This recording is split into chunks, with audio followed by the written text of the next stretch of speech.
Hey guys, Infidel1258 here. Today I want to share with you some comments from a recent live event with my members only. And in this video, we're going to talk specifically about LAN 1.5 and how there's going to be 50 new resources that you can receive from farming your land. And each resource will be tied to DEC within a liquidity pool, tying up DEC across 50 new liquidity pools. This is really important because it means a huge amount of DEC is going to get allocated, staked, committed, and can't therefore be spent in other places such as putting monsters on your plots of land. And I think we can expect something like a 25% activity rate of the land. That's before we see land surfing, which will bring the total higher, which may be 40% by the time land surfing has its way, maybe more depending.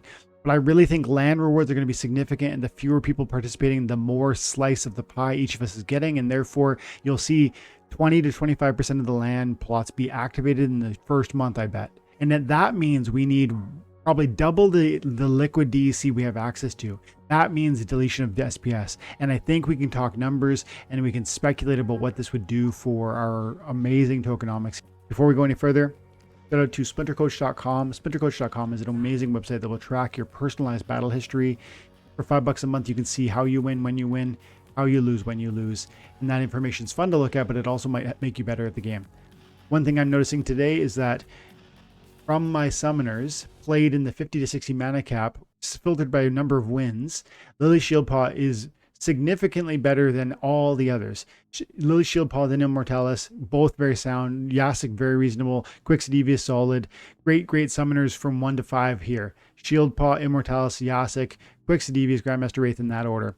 But Lily Shieldpaw, far and away, 582 win record plus 46 and 33. That's quite a few wins. And I've talked about it before, but this one wins at every mana cap except for the lowest and the highest. Just interesting to think about this because these are the highest win rates within those high mana caps. And considering Modern is going to be the more attractive league to play in right now due to the anti-bot measures, plus the SPS rewards spiking over there, plus cards like Shieldpaw are going to be in the Modern for a sustained period of time, and Untamed, some of the greatest Untamed summoners that are going to move out of Modern League in the near future.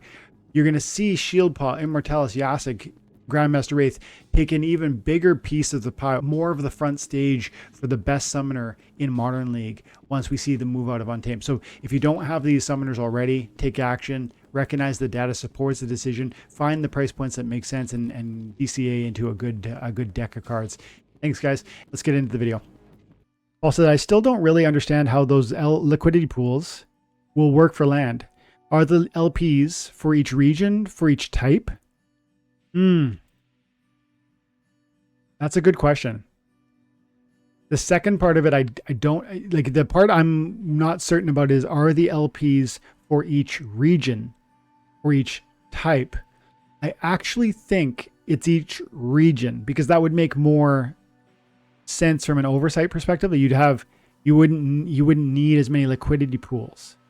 It'd be cumbersome. And there'd be minimal liquidity in each pool if what happened was, you know, in pristine Northwest, there was a liquidity pool for grain and a liquidity pool for stone and a liquidity pool for wood. And then over here in the broken lands, there was the same liquidity pools. That would be non-optimized.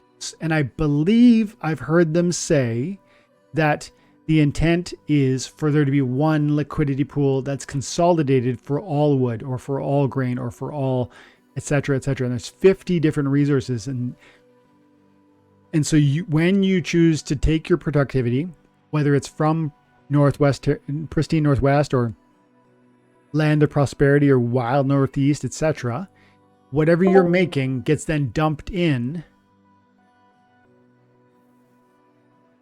with the liquidity for that resource across all regions. That's my understanding. I might be wrong about that, but I believe that to be the case. Okay, so that's part of the answer to your question. I think that's true. I'm not 100% sure, but the second part is I don't really understand how the liquidity pools work. The interesting thing about the liquidity pools is really the fact that they are all, this is the most important takeaway from the liquidity pool conversation. They are all partnered with DEC. Every one of those resources. And like I illustrated before, the liquidity pools that exist in Splinterlands have at least $100,000 worth of cryptocurrency tied up into them. That's the smallest pools. And if we conclude, and this might be a bit unreasonable, I don't know if this is reasonable or not. This is total conjecture. But if we conclude that there's 8 liquidity pools that exist already in this game, and none of them have less than $170,000 worth of liquidity in it. And half of that liquidity from this pool would be the first token, and half would be the other token. So you've got 84,000 worth of Hive in here, and you've got 84,000 worth of vouchers in here. And the same is true for each one of these, whatever the vision of liquidity and whatever 2 tokens they've got. So if you imagine 50 new pools, all tied to DEC, and if you suppose that these totals, these liquidity totals are reflective of, I guess, investment interest within DeFi for this game, I think it's reasonable to conclude $100,000 worth of liquidity across each one of those pools. Because remember, it's not just people who like land. It's not just people who like Splinterlands. It's in some sense people who just like DeFi and returns. And there will be payouts on those pools. And so the key is, to me, the biggest takeaway is that every one of them is tied to DC.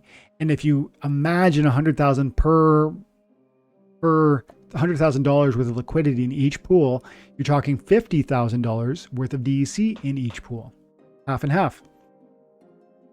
And that's where we get to the number I suggested earlier. You know, you're talking 120 million SPS deleted at these current price targets, 2 cents per SPS, 120 million SPS burnt to get the DEC required to play in those pools. Now, it's probably more complicated because, one, there could be smaller liquidity in any of those pools than $100. It doesn't have to be $100,000. Therefore, it doesn't have to be $50,000 worth of DEC in every pool. It doesn't have to be. That's a guess.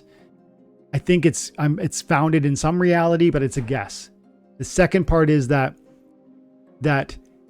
the SPS required to be burned in order to access the DEC necessary to reach that theoretical target is actually a moving target. Meaning, SPS, how many SPS do you need to burn to make 2.5 billion DEC? How many SPS do you need to burn in order to have 2.5 billion DEC?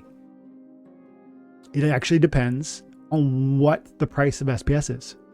If SPS is 2 cents, you need 120 million. As I alluded to in that math from that calculator and from that question. But then if the price of SPS spikes, as I'm suggesting it will, for all of the reasons we just spent talking about earlier, land demand, staking rewards in Splinterlands, staking rewards in Soulkeep, etc., etc. I think it's conceivable to imagine SPS going to 4 cents to 8 cents higher just by our community doing what they're already doing. And then you start getting to a place where you no longer need to burn 120 million SPS to access the required DEC. If we go from 2 cents to 4 cents, you now only need to burn 60 million SPS. But do you see how the interconnected nature, price spikes in DEC can offset demand in DEC, because SPS prices higher SPS prices enable more DEC creation through the flywheel. This is the most important thing about the new liquidity pools that are coming from land. It's that they're all tied to DEC and what that means for DEC and what that means for SPS. But there's this give and this take about the implications of this process, because we don't truly know how many SPS one would have to burn in order for this to get to a full place where land is properly saturated, because SPS price increases change the whole calculation. That's maybe a good place to land, unless there's another comment. Yeah, guys, my throat's hurting a little bit, and I feel like we talked about a number of big things, so I'm going to leave it there. But Paul, thanks for being here the whole time. Blaze, thanks for coming out. Eli, appreciate you. And of course, Bobby, guys, you guys are OGs supporting the channel. I appreciate it. Thank you, thank you, thank you. I hope you're having an awesome day. Oh, I got to tell you, I'm going away. First of all, I'm going away tomorrow for the day. We're going to Bowen Island. I mentioned that at the beginning of the live. That's just a day. But then I'm going away this weekend, Saturday until the following Saturday, I think it is. I'm going to a Bible camp with the family. So going to have a lot of fun with the kids. We're going to a place called Kelowna in British Columbia. We're going to have this beautiful time by the lake. We're going to make memories and have this awesome experience. But that means I'm actually going to prep some content, but there won't be a live next week because I can't stream live from Kelowna. I will try to do, short videos and post them from live from there with my phone kind of thing. But it's going to be a little different next week. And that's going to happen again in September because we're going to Disney World. So there's a ton of cool things happening for my family this summer and in the next few weeks. But I'm still going to keep pumping out content. It's just going to look a little different. So thank you guys for supporting the channel and for hanging out today. And I appreciate you guys. Have an awesome day. God bless.